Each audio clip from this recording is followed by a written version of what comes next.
오산교회 제자훈련. 오늘의 주제는 복음 전도입니다.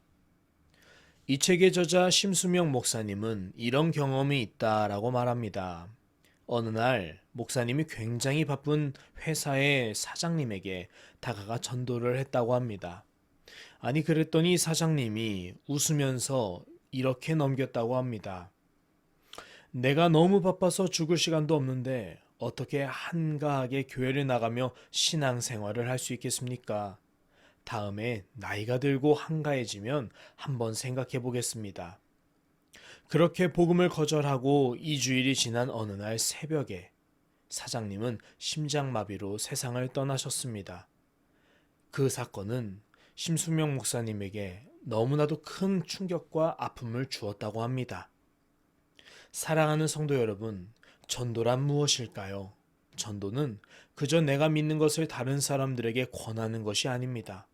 그것 이상의 가치가 전도에 있습니다. 전도는 한 사람에게는 종말론적인 것이고 또 영원한 생명의 문제이기도 합니다. 그러므로 전도보다 더 긴박한 것은 없습니다. 전도는 우리로 하여금 하나님의 복음과 사람이 만나게 하는 선교의 통로입니다.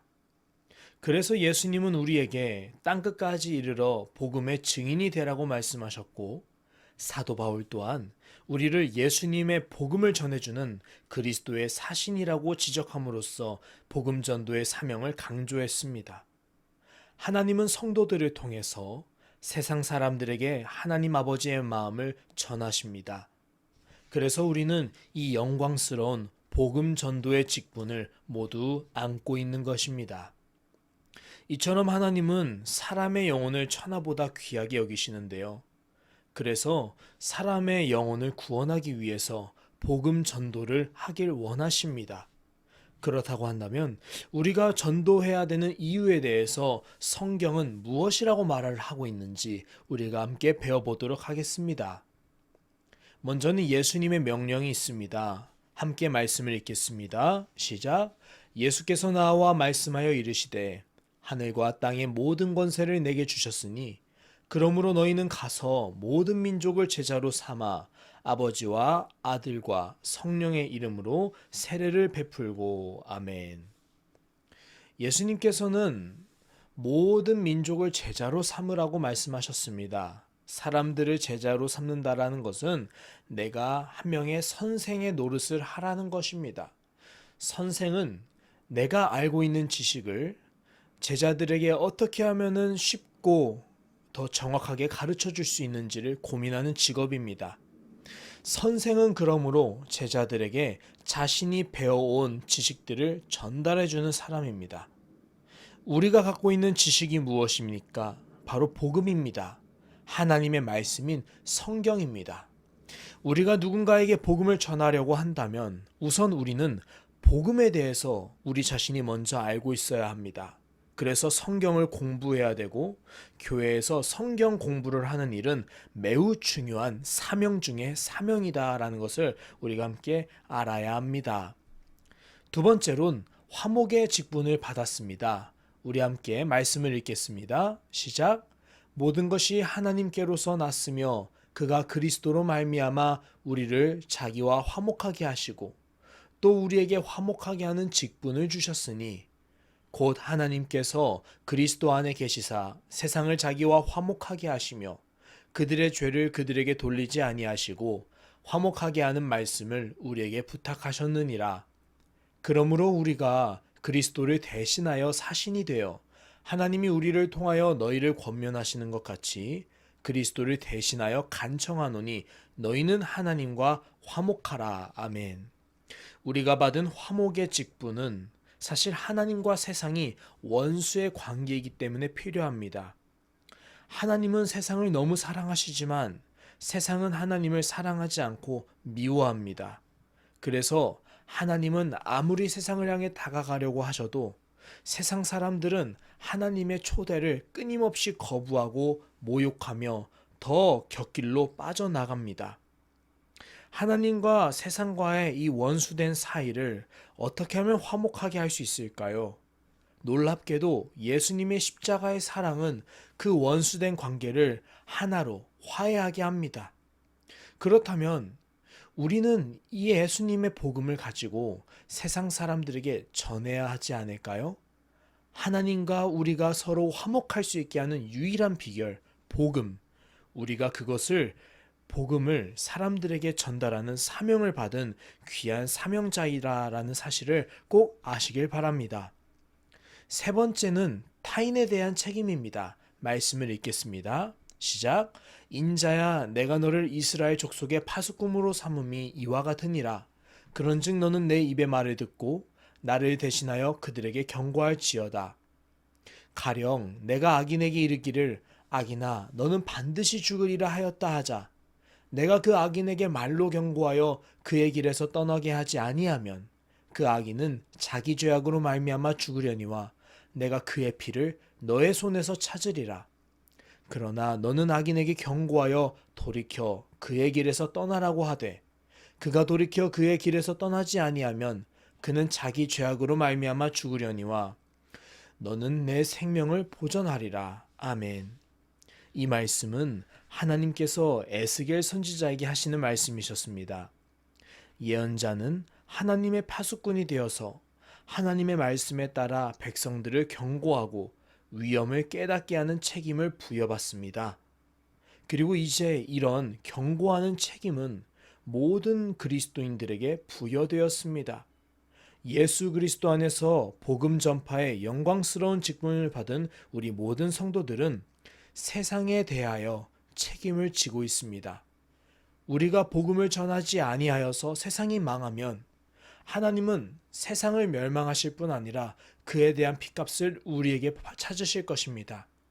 그러나 비록 세상이 돌이켜 하나님께 돌아오지 않는다 할지라도 만일 우리가 끝까지 최선을 다해서 복음을 전도했다면 하나님은 우리에 대해서 그 핏값을 찾지 아니하실 것입니다.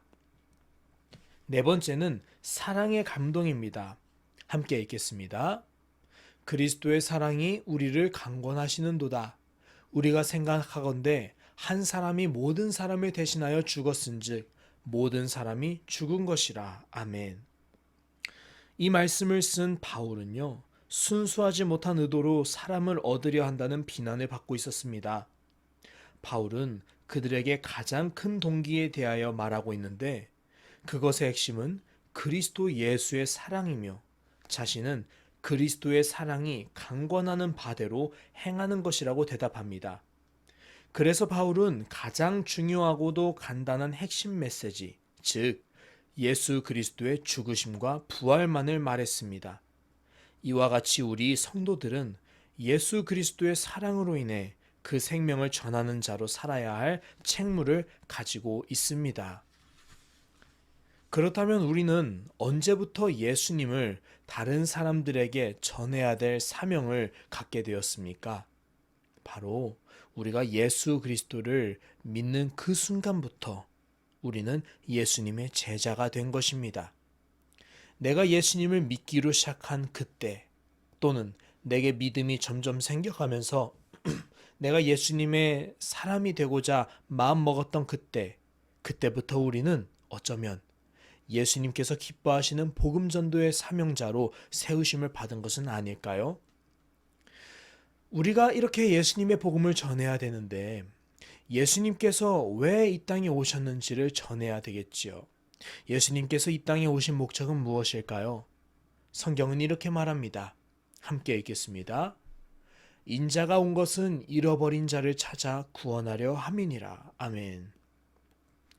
예수님께서 세상에 오신 것은 하나님 아버지의 잃어버린 백성들을 찾아서 구원하시려는 것이었습니다. 예수님의 제자인 우리들은 예수님의 모든 것을 배우고 담게 되는데요. 무엇보다 우리가 배워야 하는 가장 중요한 목적이 있다면 바로 예수님께서 왜 이 세상에 오셔서 우리를 위해서 죽으시고 다시 사셔야만 했는가? 이것에 대해서 우리가 무엇보다도 가장 잘 알고 있어야 합니다. 자, 그렇다면 이렇게 우리가 전도를 하게 되었는데 이 전도의 책임에 대해서 여러 가지로 나누게 되었습니다. 가장 큰 책임은 예수님이 이렇게 말씀하셨습니다.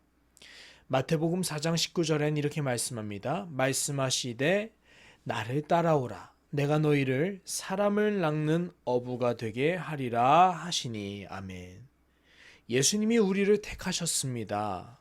요한복음에서는 너희가 날 택한 것이 아니라 내가 너희를 택하여 세웠다라고 말씀하셨습니다. 예수님이 우리를 부르셨고 나를 하나님의 자녀 삼으셨고 나를 복음 전파의 사명자로 삼으셨습니다. 놀랍게도 우리에겐 이 복음 전파의 사명을 거절할 거부권이 없습니다. 우리는 사명자로 찍혔습니다. 그렇기 때문에 예수님은 우리에게 권능을 주시고 복음 전파의 사명을 주시고 영혼을 사랑할 수 있는 사랑하는 마음을 주시고 그것을 지혜롭게 할 수 있는 지혜와 절제하는 마음을 주실 것입니다. 구하는 자에게 꾸짖지 아니하시고 후회 주시는 하나님께 오늘도 우리는 복음 전파를 위해 필요한 모든 것을 구해야 하겠습니다. 마지막 오늘 나눌 것은 그렇다면 우리가 복음을 왜 전해야 되고 복음을 전하는 목적에 대해서도 깨닫게 되었고 또 내가 그 전도해야 되는 사명자라는 사실도 배우게 되었는데 어떻게 하면 우리가 복음을 효과적으로 전할 수 있는지 그것 또한 중요한 문제라고 볼 수 있습니다. 모세도 하나님께 복음 전파자로 부르심을 받았을 때 하나님, 저는 말을 잘 못합니다. 제가 어떻게 바로에게 하나님의 말씀을 전할 수 있겠습니까? 라고 하나님의 부르심을 거절하려고 했습니다. 어떻게 하면 우리는 효과적으로 복음을 전할 수 있을까요? 담대하게 나아가서 복음을 세상에게 널리 알릴 수 있을까요? 첫 번째로는 성령의 능력을 통해서 복음을 효과적으로 전할 수 있습니다. 말씀을 읽겠습니다.